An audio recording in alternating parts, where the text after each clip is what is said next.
John Gurney. You've seen Lee Bryce's process. It's like he's writing so many songs a day that he's able to totally step back and just be like, all right, let's let the cream kind of rise to the top. It's okay to kind of fail, shrug it off, start over again, and there's nobody kind of like holds it over your head if you screw it up. So everybody's screwing it up together.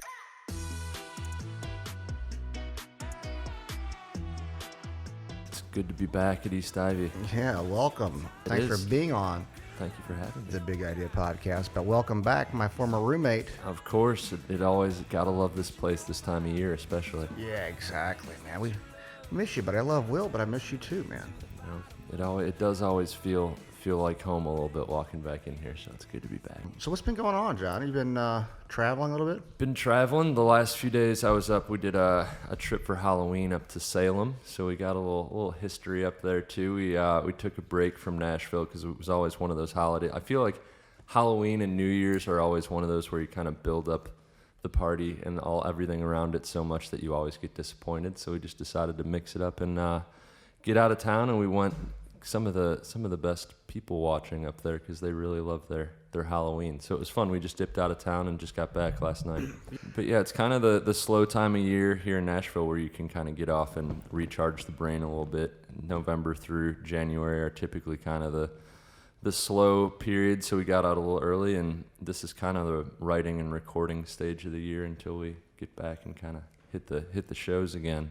So you've been writing any good music lately? Yeah, so we've kind of have a little bit of like a stockpile. We're doing January through probably the first like half of the year. We're going to be putting out one song a month, just trying to hit solid content every month, and just with whether it's even a simple music video, like a lyric video or some sort, because I'm really trying to focus on YouTube for the upcoming year, because it's like getting a pretty good handle on Spotify in Nashville is a little bit easier now than it was a couple of years ago, like getting your numbers up. So I'm just trying to really dive into YouTube and make that a focus. So that's kind of, with the rollout, it's going to be heavy on the visuals as well as rolling out to iTunes and Spotify. So, because that's kind of always been an afterthought for everything we've done up to this point. So we're really trying to make that kind of an effort. YouTube has been an afterthought. Yeah. I mean, it's just kind of been something that we've only been hyper focused on Spotify, and it's like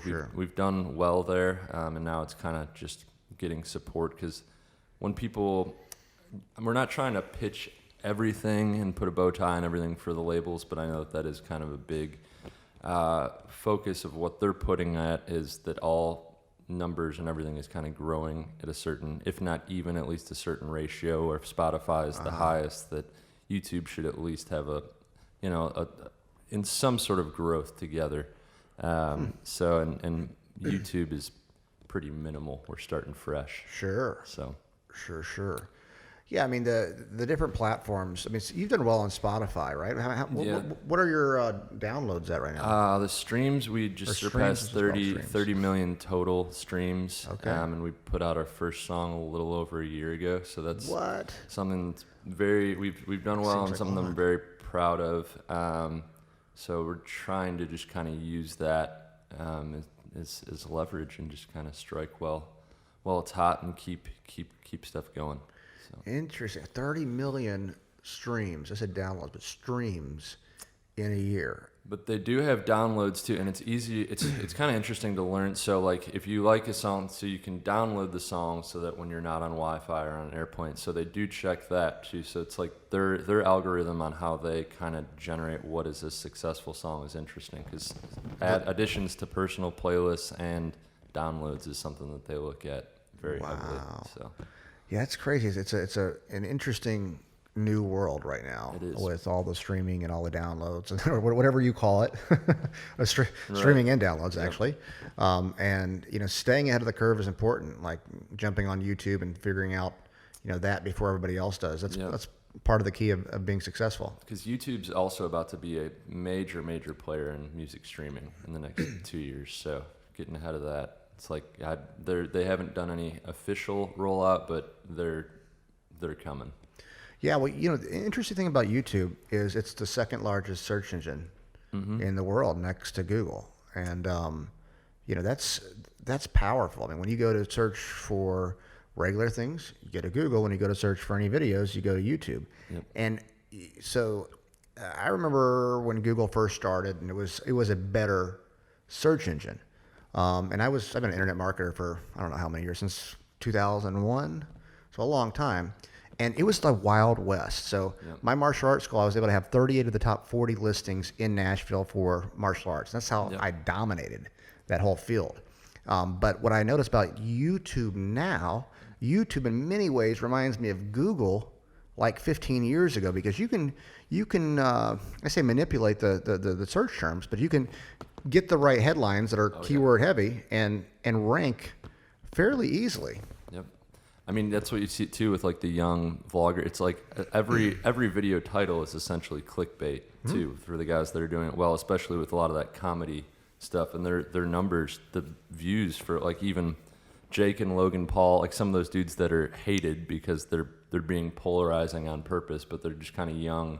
The new jackass, 2020 jackass of LA. So it's like what Knoxville and all them were doing. These guys are essentially doing a less creative version of it now on YouTube, but it's wildly successful. It's just because they're smart and they do the right titles, right keywords, and they're dumping ad money behind it and crushing it. Yeah. So, I mean, that's interesting. Well, I mean, it'll be fun to get in that game, and the dumping of the ad money into things. I mean, we do a lot of paid advertising. I'm spending probably $150K a month right now on paid advertising. Right. And when we launched the podcast and all of my friends' music stuff, I wouldn't mind just playing around with their with their ad accounts. It's funny because at the end of the day, the product it still needs to be moderately good. There needs to be. It's like especially in healthcare, the level of product needs to be so much higher. But like, even it doesn't matter. It's if the song and the video and all of it is bad. At the end of the day, you can put every resource behind it. I would like to think, for the most part, it's not gonna work. Still, you still can't trick the general public. I would like, the artist in me would still like to think that, but I don't know. I think you see songs that do deserve to get out there, like, and if they have a proper rollout as an independent, you can still kind of cut your path. I would hope. Yeah, no, that's cool. And you're understanding the clickbaity headline. A headline, people don't. Well, I don't say they don't realize this, but I don't think it's not necessarily taught. Headline is 98% of an ad, and it comes from direct response marketing. So there is brand marketing, which you see like Coca-Cola, Pepsi, et cetera. Well, they have billions of dollars to go and run brand advertising, and then there's direct response marketing, which is what I've done for all these years, which is solid headline, good sales copy, call to action, widget in general. And, it's interesting seeing those things become, I say, more mainstream, but, you're seeing the clickbaity stuff. People realize it's all about the response, and how can you compete with Coca-Cola, Pepsi with a smaller budget? And you do that through measured responses and seeing what works. And that's what it is interesting to see how much you can maximize each dollar, and like learning what works, because it's like you said, it's like kind of the wild west. So it's like if there was a cardboard cutout of rules, everybody would do it. So you just got to kind of throw stuff on the wall and see what sticks and put the money into that. Well, when you do it at like the next level, you do like A/B split tests. Yep. So let's say you have 10 headlines, 10 pictures. And you start to rearrange Oh yeah, and you just go by the numbers, like which headline pulled the best, which pictures pulled the best, and you add the headline to the picture. And a lot of times, when you do it right, it's really an art, because you'll go, oh, okay, I got a 2%, let's say, click-through rate. Right. So something simple out. But when you get the right picture and headline, you get up to 22%. So you get 20% pop on that. And that's really kind of where the magic happens. It makes it more difficult to argue with, too. And it's interesting because that's essentially what the labels are doing with the sample when they survey a new song. And it's just, a lot more feelings get involved when it's a piece of art that you're attached to. Sure. But at the end of the day, For the most part, like, I mean, a lot of the time, I mean, sometimes they epically mess it up. When we know those songs, even with close friends of ours that we won't name, that we think they drop. But for the most part, I mean, the numbers and the people that are in place, you hope they know what they're talking about and they know the right song when they hear it. But it is interesting to see the medical stuff versus what just a song, and how essentially it is a lot of the same steps. No, absolutely. It is a lot of the same steps. And, marketing is marketing. Good marketing is good marketing. Lloyd Irvin told me one time, he said, good marketing can sell a non-existing product. Bad marketing can't sell free gold. Yep. And, man, that's stuck with me for a long, long time. Like, that's what it is. Good marketing can sell a non-existing product. Bad marketing can't sell free gold. If you could have the best, you could have free gold, giving out free gold. But if you can't market the free gold, you can't get it to the public. Right. And that's a lot of people. They don't realize that you got to be able to market. And you're taking certain things to the next, like 30 million Spotify streams in a year is really, really good. Yep. I mean, switching off to the YouTube platform. Thanks, Will. Switching off to the YouTube platform and doing the things that you're doing, that's really good. I mean, and there's a lot of other things. We talk about this a lot, privately, but there's a lot of other things that can be done that I'm sure you're going to do that. I don't know. I'm excited to watch you blow this up. We're trying. I mean, it's cool too, just surrounding yourself, like you said, with people that can give you honest feedback, and kind of like Chase Lauer, who you said you interviewed for this as well. It's cool to have people around you like yourself that see the bigger picture, because it's like we get so hyper focused just on only writing the songs and such like a tunnel vision on what we're working on that it is hard to do both. And that's kind of something that I've been focusing on, is being able to like snap out, almost having this multiple personality thing where it's like, okay, sure, now the song is done. Let's step back and see what a unbiased, like if I didn't write the song, what would be the best path for it? Sure. And that's kind of just been years of talking to Chase and Todd about, they're like, just the artists that are truly successful have the ability to totally take a step back and see it as if it wasn't there. Like even with, you've seen Lee Bryce's process. It's like he's writing so many songs a day that he's able to totally step back and just be like, all right, let's let the cream kind of rise to the top. And that's one way. I don't write that many songs. I'm kind of the opposite way, where when I am working, I'm super focused on like one or two songs for almost a month period. I'm kind of the direct opposite of because I blew my mind the first time I went out with Lee and saw the fact that he's writing 2, sometimes 3 songs a day and doing a concert. Made my head explode, how you can be that prolific and can have the songs kind of being at least at that level all the time. But I think it helps when you've got new writers on the road. That's a big spark. But looking back and kind of just treating it as if it's like, all right, go be free. You're no longer a part of me. Let's kind of figure out a way to get you heard. Well, that's losing Chase and I talked about this a lot, actually. It's kind of like losing the ego. Yeah. It's not about what I kind of feel. It's like, what's really going on here? What do the numbers say? Right. And you got a really good team. Chase and Todd, I mean, out of a lot of the artists I know in Nashville, they have good teams. But to have those two, starting out, you got some creative, solid guys working with you.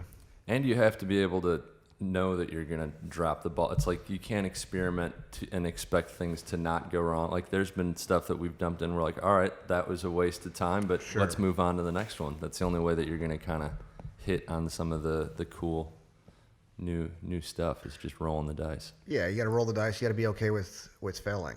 Like, oh, this didn't work. Right. Like a lot of people just lay down and quit when things don't work.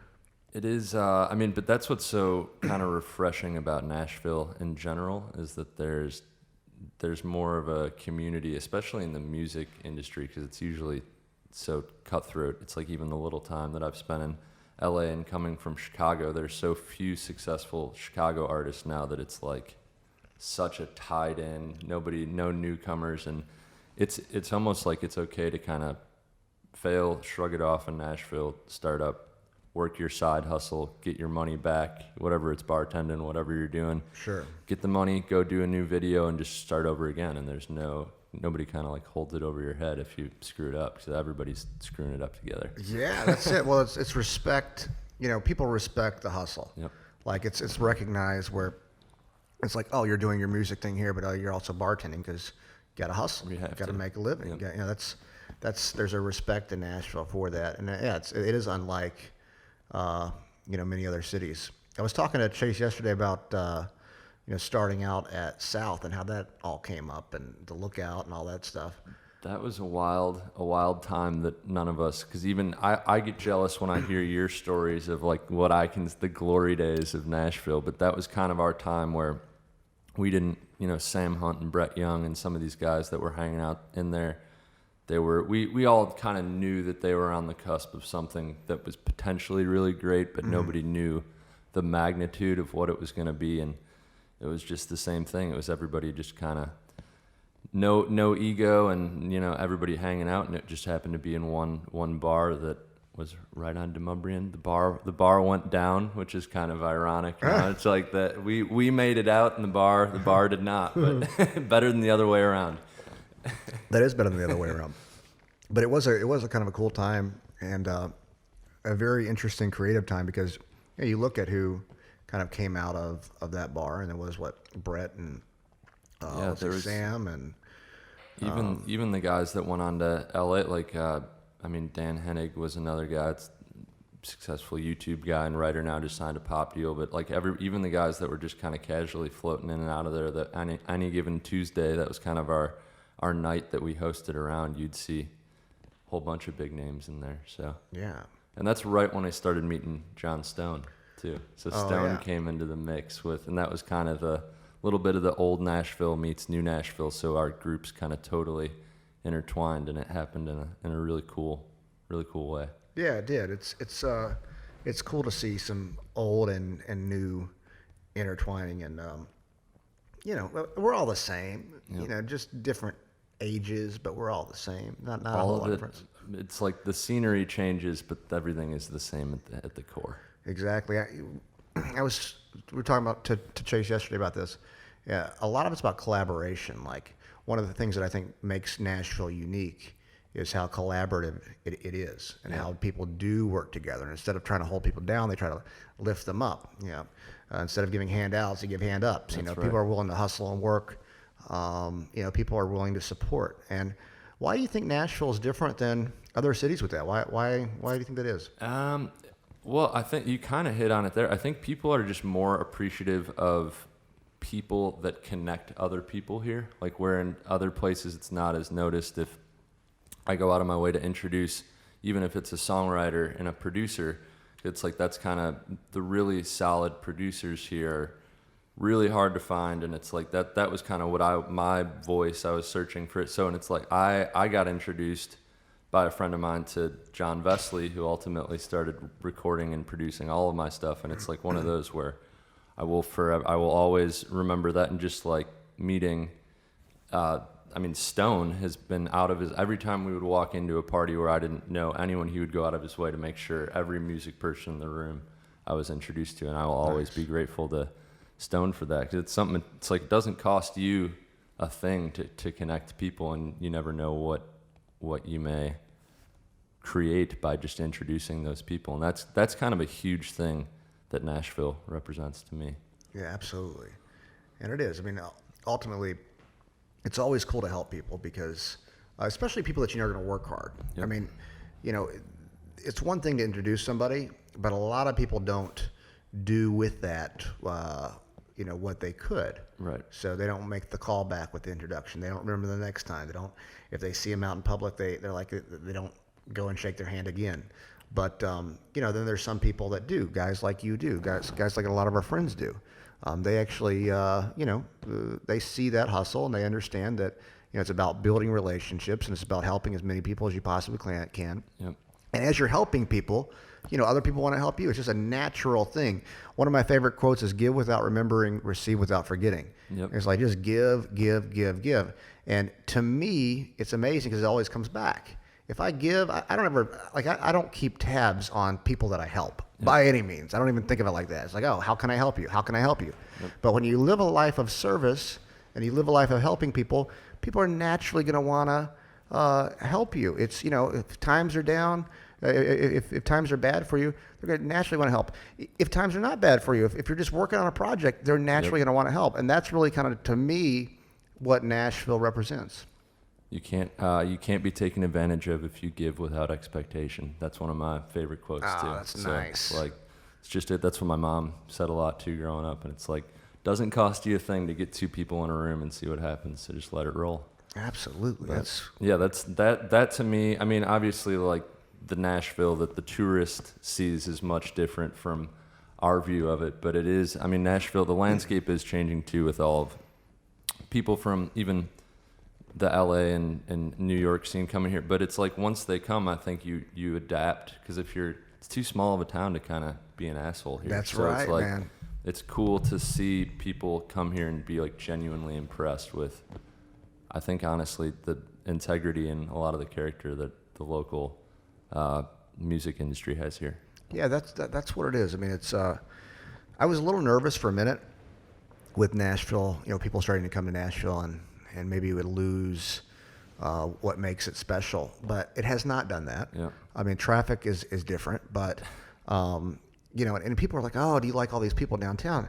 My answer, and I was born and raised here, so my answer is yes, I like it, because the tourists get to experience something that I've always appreciated.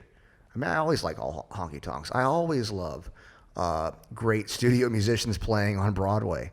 I mean, I've always liked going in the front of Tootsie's and leaving out the back, and going out into the back of the stage and leaving out the front.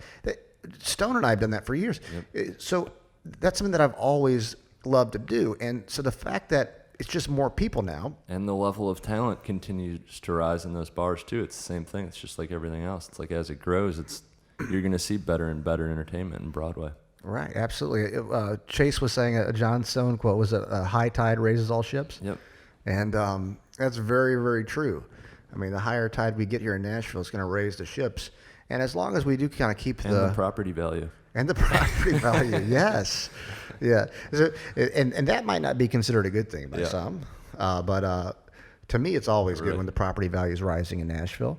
But that was actually a debate, getting off subject here a little bit. That was actually a debate amongst the neighbors is that, by raising the property value, it wouldn't allow, like their taxes would go up. I'm like, well, your taxes are going up, but you're able to sell for more. Right. But then, it's affordable housing in Nashville.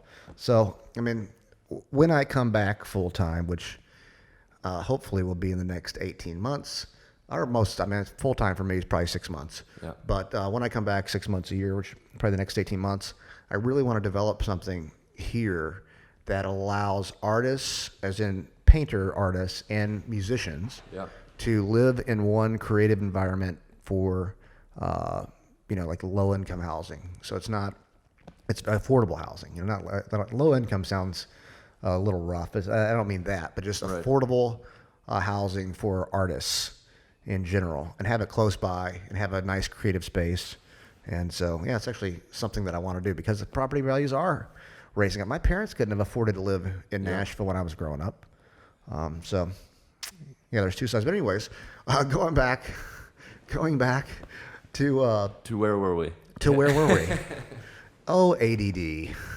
Thank you, we hit ADD. on a few good points there. Yeah, absolutely. Talking about Nashville growing and enjoying it, and it not losing the character that it initially had. I don't think it's really lost much of the character. No, and I mean, Music Row for the most part has structurally stayed. I mean, you saw I think a big shift was with RCA. Do you remember how like they were going to buy RCA? So that's why we're like the big tourist attraction too, like all the Elvis, Ray Charles, like all those iconic records were there. And it was bought by a commercial real estate agent, I think about 3 years ago. And then Ben Folds and all these bigger name musicians stepped in and really kind of that was the first one where the builder was like, this is too much of a PR nightmare. Kind of I think sold it back to the historic almost for what he bought it for. It was one of those where they did the right thing, and I think it was a mutually beneficial thing because they were put on such a public blast that he finally was like, okay, we're gonna give this one back. And then, so that was the first kind of big win that got a bunch of press of like kind of leaving Music Row alone. So I think that was a big one, and it was a win for Nashville and a few of these artists that kind of came together to put their money in to buy the studio back from the real estate agent. So that was kind of a cool story. I don't know as much of the details as I should, but I'll be in Mexico for a week at some point before the end of the year. Okay. And we got some new stem cells, man. We got some new things going on. And so I want to really launch that program. Got some friends that are going to be coming down to get those stem cells. So I know that's the future. It's just over my head. Yeah, man. Well, everything I hear about it is great, but I just, I haven't dove into that world yet. Well, I'm gonna simplify it for you. How about that? I simplify it for you. So, in the United States, you can't modify the stem cells. So, in the United States, when you get, let's say, 10 million cells, you only get 1 to 3% of those cells. So what's that? 100 to 300,000 cells out of 10 million. Right. In Mexico or Panama, they got some good stem cells in Panama. You can get all 10 million cells. So it's like night and day difference in the amount of cells that you're actually getting. So, and there's adipose stem cells. It's like fat. There are like umbilical cord stem cells, and there's like bone marrow stem cells. And there's actually more stem cells. Those are the 3 that we'll be using. Okay. And some of them have different reactions for different types of indications. You can't say that they actually treat disease. You can't say they actually like treat something like rheumatoid arthritis or anything like that. But you can, you can treat those diseases as long as you say you're not treating them. That's right. That's the thing. So, will they work for everybody? No. There's a lot to learn. Does it help regenerate the cells that are the existing cells? That is my very basic understanding. Yes, in a basic way, yes. It's thought to grow cartilage back. It actually like downregulates the immune system in a way to where if someone has like an autoimmune disease, which is an overactive immune system, it would calm it down in a way. Okay. So it's great for like anti-inflammatory type effects. Inflammation is there's this idea that inflammation is a major cause of disease. Stem cells calm that down in many ways. So I think that with stem cells, people think like when people talk about it, it seems really complicated, but one of the things that I'm working on is like simplifying it to where everybody can understand it. How do you take this high level concept and just kind of break it down? And because your thoughts are right, and then people start throwing these curveballs, you're like, wait, what? But no, it's basically yes. Basically, yes, what you're saying is correct. Skipping about 15,000 steps, but yeah. But that's okay. We make things so complicated these days. Actually, it's just everybody does it. It has for a long time. Like, let's make this more complicated than it is. And but no, I do think stem cells in many ways are the future. There's a lot of charlatans out there right now making claims to get people to do the stem cells, but then there's the skeptics out there on the science side that want to knock anybody who's doing even good stuff because they don't believe that they're doing it in a way that they think is right. Right. But the model that we have is so outdated. I mean, it was built in like 1963, and they're finally making some gains with the FDA, making some changes in the system, which are good changes. And in the last 5 years, the FDA has done a really fantastic job of kind of modifying and getting up with some of the newer things. But still, there's those old school scientists that want to trash everybody. Right. It's like, come on, man. Just dragging their feet to hold on to their relevance. Yeah, well, and their old way of being. And it's like, you're talking about like life or death. Right. Like lose your ego, homie. Yep. Like, let's try to like actually make some change and things like that. You think about like the cancer world. The first chemotherapy was mustard gas. That was in the 1940s. And they realized that it lowered the white blood cells. So for like a lymphoma or a leukemia, and they're low in the right white blood cells, I'm like, oh, this is making, that's how they measured the change. And, if you look at what does chemotherapy work for today, it really hasn't changed. It's leukemia, lymphoma, and testicular cancer. Those 3 cancers it works pretty well for. But solid tumor cancers, they kept loading people up with chemotherapy. So you have a solid, like a breast cancer, a liver cancer, kidney cancer. They're loading people up with this chemotherapy that's changing the white blood cells, but it doesn't work. And they kept doing it for years. So they were stuck on one type of ideology saying this is the right way to do things when it made absolutely no sense. So it's that same mindset, that same old idea of, oh, it's got to be this way. It's got to be chemotherapy. It's got to be, you got to go through a specific process with stem cells or trials or this, that. That's just outdated. And I think that we're going to see that they're really on the wrong side of history.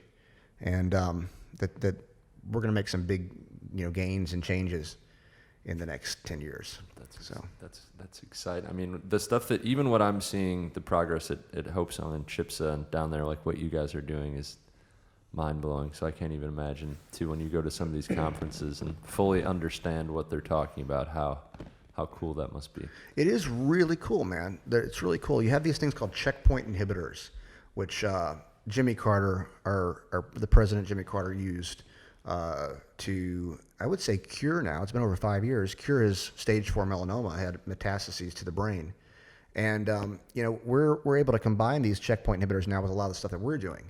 And there's clinical trials in the United States turning a tumor from what's called cold to hot.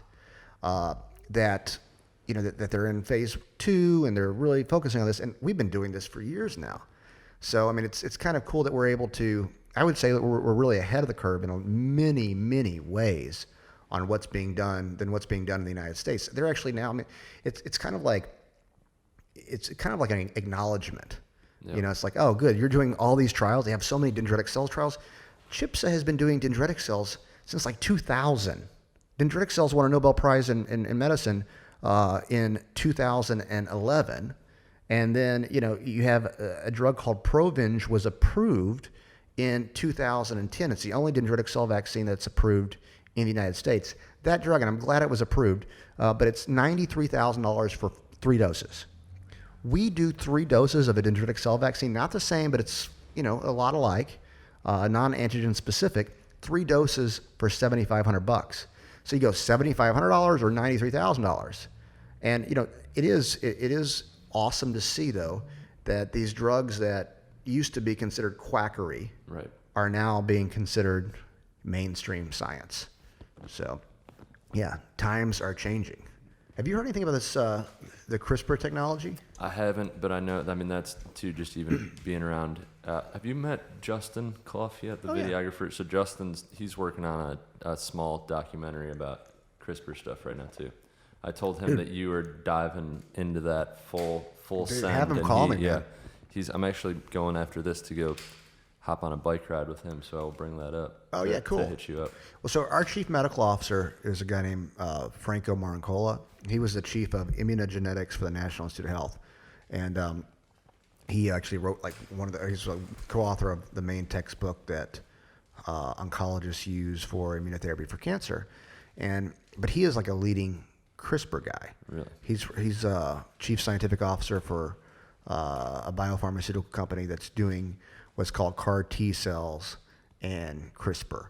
Okay. So, I'd be interested to see what Justin's doing with it. It is the future. There's a lot of stuff going. The next 5 to 10 years, man, it's going to be crazy. It's wild. It is wild. There's some ethical conversations that we've got to have, but I think we're about to see some major breakthroughs. Is CRISPR, is that closer to the cloning, or what is the rough? If you had to give the simple. Yeah, so it's editing DNA. Okay. So if you could edit out a disease or a strand of DNA that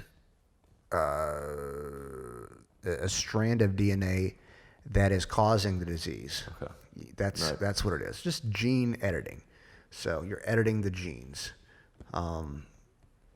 You're right where that does get into the moral Oh issues. yeah. Oh yeah. I mean, one of the things I want to build here is a basic home lab, where I can do some CRISPR stuff when I move back. I cannot wait, man. I mean, because they have the home kits, and I mean, it's actually fairly simple. That's what's crazy about this. CRISPR technology allows Joe Schmo in his garage to, edit genes, and so Kind of frightening. it is. It is frightening, but it's exciting too. Absolutely. I mean, it's one of those things that's why we got to have some ethical, like what is the right thing, and there are interesting conversations to be had, but also if we could wipe out, let's say 80% of genetic diseases in the next 10 years, Right. I mean that is what's at stake, and I do think that we could edit out a lot of the single gene edit diseases that are out there. So, yeah, I mean, that's crazy. That is mind blowing. I mean, so JP, I mean, you mind if I chat about this for a second? Yeah, JP's nephew has genetic disease, and I mean, CRISPR is perfect for this. Yeah. And JP, what would you do, if you could, in the next 5 to 10 years, if you could cut through all the bullshit and get that treatment to your nephew? How old is he? 4 years old. Yeah. He's got, let's say 10 to 15 years before he's, probably isn't going to make it. Yeah. 15 years. So we have a finite amount of time to get this done. And he's a 4-year-old child. So, yeah, I mean, let's cut out all of the politics and let's make some change. Right. So, and we can do it in our garage. I mean, that's my point. It's like, this sounds crazy, but I really feel like if I had 5 years by myself and I could get 2 or 3 people to work with me, I could figure that out with the CRISPR technology. I really believe that. It's wild. Yeah. So I mean, yeah, and there's a lot of people that could. It's not like I'm so smart. It's a very simple technology. I mean, I haven't dove into it head first, but I mean, I get it. I understand. Right. Like, oh, okay. Well, you just, it's just you're just editing simple things. Right. So that is really where, the world is. That's where the world is going, man. It's wild. It is wild. So anyways, we get off on little medical things as well. So what's up, like the next 18 months? What's the big goal? So the big goal, I'm trying to really get on the right tour as the first of 3 acts. So that's kind of over the course of the next year.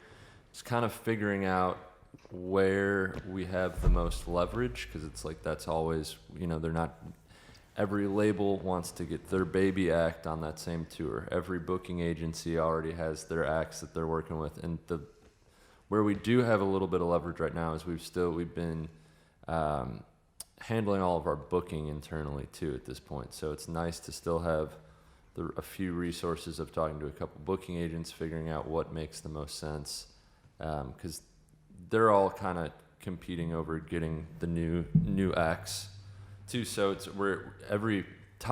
should backtrack. Todd Thomas, who's my co-manager, comes from the festival booking and buying market. So that's where we've been able to get most of our shows, which from an outside perception looks good because it's typically stuff that can only be booked from label acts and established. So we've been trying to really get as far along as we can in the streams and as many big shows. Like even next week, we're opening up for Jake Owen in Chicago. Oh, nice. So really trying to show that we are capable of doing that level of show now to be able to get on.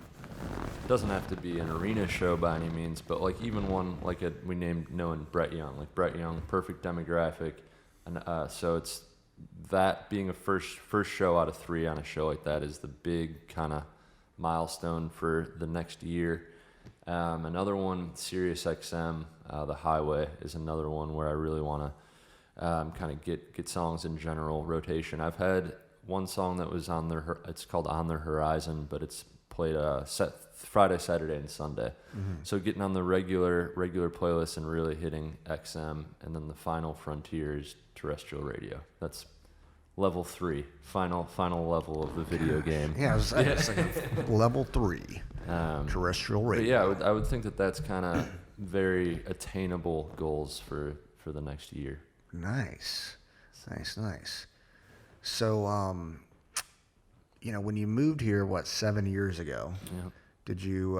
Is this kind of what you envisioned? Not really. I know now why they really do call it the 10-year town, and that sounds so daunting when you move somewhere in order what is quote unquote, you're going to make it, taking 10 years, but it's just you realize looking back how much time you wasted too, but I think that's natural. It's just looking back, because it's like the knowledge that you have. You're like, boy, I was spinning my wheels for 4 out of the 7 years before I figured out what the rules of the game were. Like you can't play the game if you don't even know what's going on and how these guys are making it. And now I was talking with Will Dakota, who lives here now too, and I was saying looking at your peers and kind of breaking down what made the guys who were successful and working backwards, like Ed O'Keefe was talking about the time collapsing thing. It's almost like a cheat sheet for it's like stop looking and competing with the guys that are your buddies that are the songwriters, and like you're all kind of in it together. Look a couple steps ahead and see what has kind of separated the guys who are already out touring, and what was it, the better songs, was it their manager, was it just connections, was it the right time, or and it's just kind of breaking that down is my biggest advice. If I could talk to the younger me, it would be just look at the guys who are 10 steps ahead of you and kind of figure out how they got there. Interesting. What do you think what do you think it is that separates some of them? I mean, attitude and intelligence too, because in order to get there, all the songs have to be good. It's like that's number one. So it's like if the product isn't good, you're not gonna get to that level. So it's like putting music quality aside, because it's, for the most part, in order to get even in the conversation of those labels, you have to have good music before they sign you, because they're not really in the market of building X anymore. They want a finished product. So it's kind of who knows the game, who's out there shaking hands. I moved to town with a guy, Tyler Fillmore, who is recently signed to Curb, has a song going radio, doing great, and we kind of had totally different approaches in social situations when we first moved to town. Tyler was always shaking hands, would walk up to everybody, and I was the polar opposite, and I saw him just leaps and bounds, his networking getting so much better than mine, and he was so much more efficient at it. So that was something that I really tried to make an effort. So I think just your natural inclination of being a salesperson, not being afraid to sell yourself, is huge. I mean, you see even with name and act, and they're Lee can walk into any room. Michael Ray, even the guys that we know personally, they have that it, and they can sit down and break down every number of every radio PD in the country, every spin, they know the game inside and out. So that's kind of it, doing your homework and just writing your ass off. Man, so, I mean, if someone could break it down in 3 minutes, that was it, man. Well, that was really good. Yeah. Kind of rambling, but that's most of it. No, that's a very, very good, quick soundbite on how to be successful in the music business, and in many ways how to be successful in life. I mean, you're talking about the reverse engineering that Ed would talk about. I reverse engineer things as well, and it's like figure out what the top people are doing and how do you do that. Yeah. You and that side of it really isn't that complicated. It's the idea of, it's like once you can, it really is just what got them to step one. And an interesting story that I told Will was Brett Young. So when Ed asked me, he's like, who would the artist that you want their success right now? And I said Brett Young is mine, because he said it's easier if you know the person directly, because it's easier to talk to them or see how they backtracked. And I was saw that a lot of the success, at least the money that was getting Brett by at the time, was from these college shows. And it wasn't even a good connection really that Brett hooked up. I just went online and saw who his college agent was, called him up, and was like, hey, I'm a buddy of Brett's. And they're like, just come by the office tomorrow. And I kind of bullshitted my way into that. I just name dropped Brett, and I was like, we're buddies. He kind of said you were representing him, even though we didn't really talk about it directly. And then like 2 months later, they were booking college gigs for me. So it was just kind of like, that was like cool to see it. That one kind of an instant gratification of actually putting that practice to use. Oh, that's awesome, man. That's great. So that was kind of a cool, and it's like, it is rewarding when you get the little victories. Right.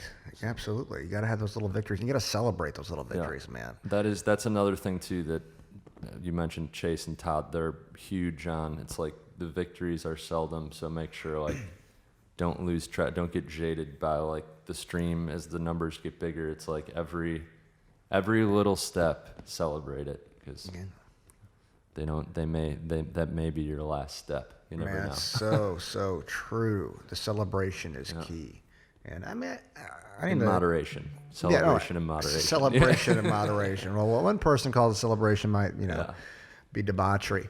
But no, that's really smart, man. That's really smart. I've seen you grow a lot, man. It's been a lot of fun watching you grow as a musician, as a man, as a person too. You're a really great person, and it's fun to watch, you grow. And I know you're going to be even more successful. I'd say successful, but you're already successful. You're going to be even more successful, and so it's fun to watch because I want to have you on next year and say, oh, so how's it going, man? And really, watch you develop with that, because it's a cool thing to see. Yep. And, you've got everything that it's going to take to get there. Well, thank you. And there have been a few, honestly, if I could put in one hand the integral points of my life in Nashville, the timing of you kind of extending the hospitality of letting me move in here could not have been more timing.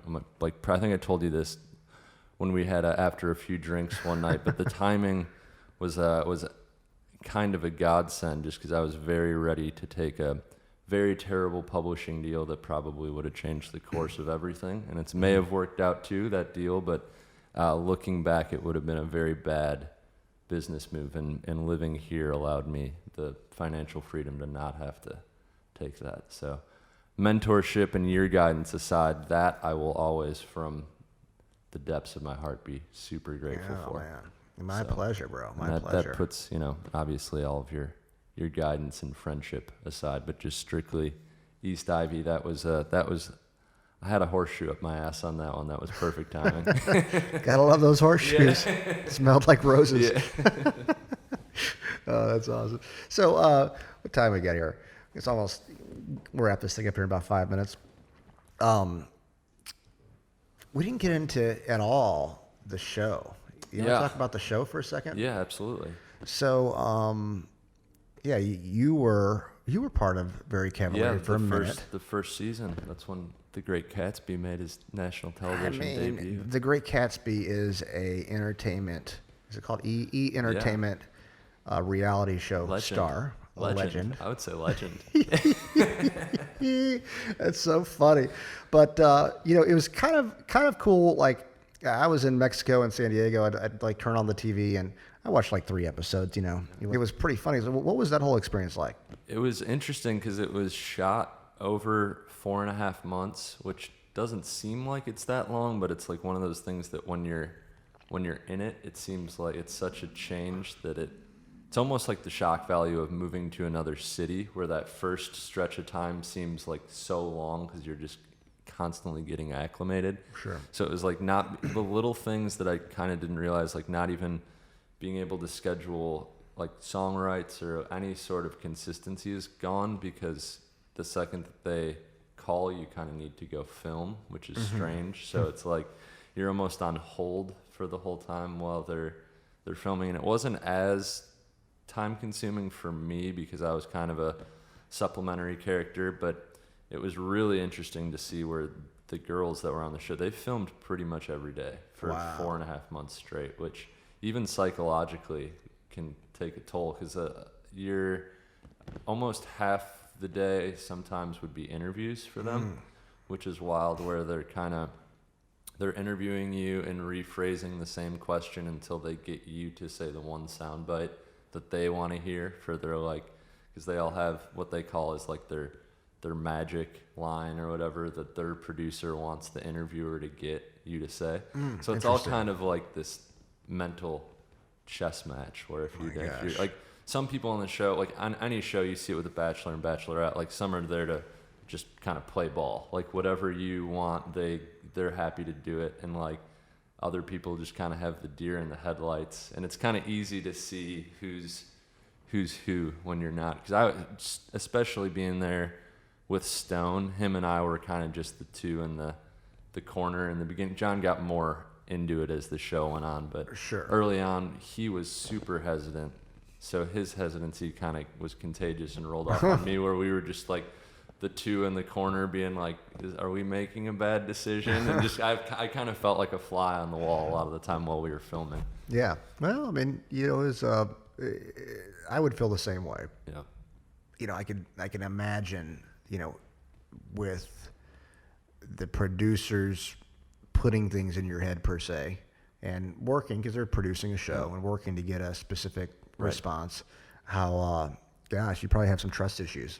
Yeah, I mean, well, it was this show, at least I can't speak for it now, but season 1 they really did want to let natural storylines unfold because it makes their life a little easier too. So they were willing to shoot more and kind of chase the storylines that kind of naturally developed, where a lot of shows I think are so, when it really comes across as like really bad crappy TV is when they're so dead set on sticking to what they want the story, because it's like none of these people are actors. They're terrible actors. Like they have no acting back, not a single person. It's probably Shannon had the most out of anyone just because of the pageant background and able to be hold an interview and kind of do that kind of stuff. But it's like throwing completely normal people in there and having like read lines. It's going to come across like a total nightmare. Right. Yeah. So.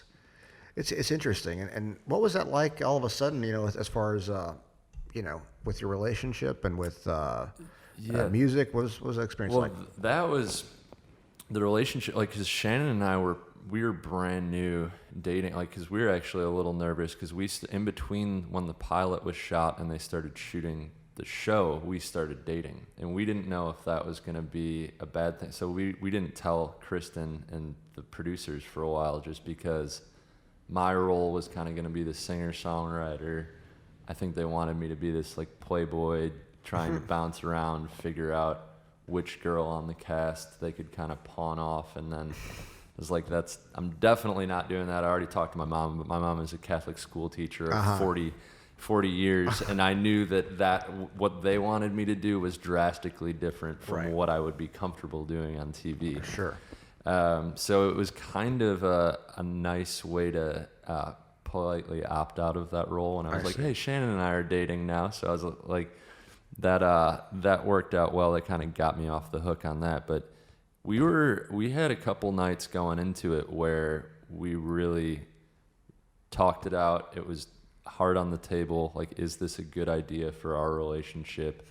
Are we willing to walk away from the show if it gets uncomfortable? Because it was so much easier that we did address all of that before we got into it. Interesting, yeah. So, that's and great. we did kind of agree that if they're in any way we were getting like hints that they were going to try and like sabotage anything or break anything up, that we were just kind of going to cut ties and walk away. Sure. So it was easier to kind of know that fully going in. Yeah. So that took a little weight off of it, where the relationship was going to be more important than the show. And That's great. We set the tone of that from day one. So that took a little bit of the weight off of, I think, both of our shoulders. That's cool, though. That's great that you guys did that. It's very mature, actually. It was a stressful situation, so it had to take a minute and sit down and be like, how the hell are we going to navigate this? Yeah. Well, like with Shannon, Chase and I were talking, like, she needs her own damn show.